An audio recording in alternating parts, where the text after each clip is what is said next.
Okay, so let's see how we got on with this A-level exam question. The nice thing is that it's a show that question. So if you did manage to do it, you'll know that you got it correct. So let's do our own sketch of that net of the box they've given us. Okay, so it's very similar to the task you've just been working on, apart from we've got starting with a rectangle. Okay, so again, X is what we can change. So if I'm taking, but of course it's got to be an X by X square, because otherwise the sides won't match up. Okay, so if I'm taking X away from each end, and that side started as 9 centimetres, that is going to be 9 minus 2x.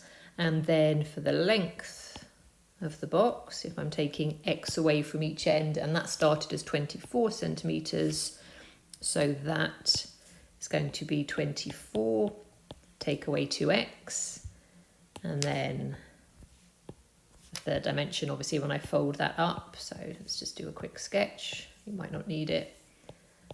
Okay, so when that's all folded up, my dimensions are going to be 24 minus 2x, a height of x, and a width of 9 minus 2x. So the volume is going to be those three sides multiplied together. So x times 24 minus 2x times 9 minus 2x. Now, if you were tackling this as an exam question, where you just need to be careful is it's a show that question.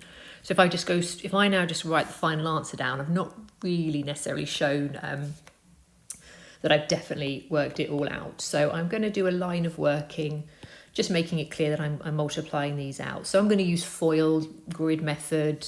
You might just not use either of those methods. So I'm going to have 24 times 9. And I'm going to be super lazy and stick that to my calculator. So that gives me 216. Then I'm going to have 24 times minus 2x. I don't need a calculator for that, so you'll be glad to know. Then I'm going to do minus 2x times 9. Try and stay consistent with my colours. So that's going to be minus 18x.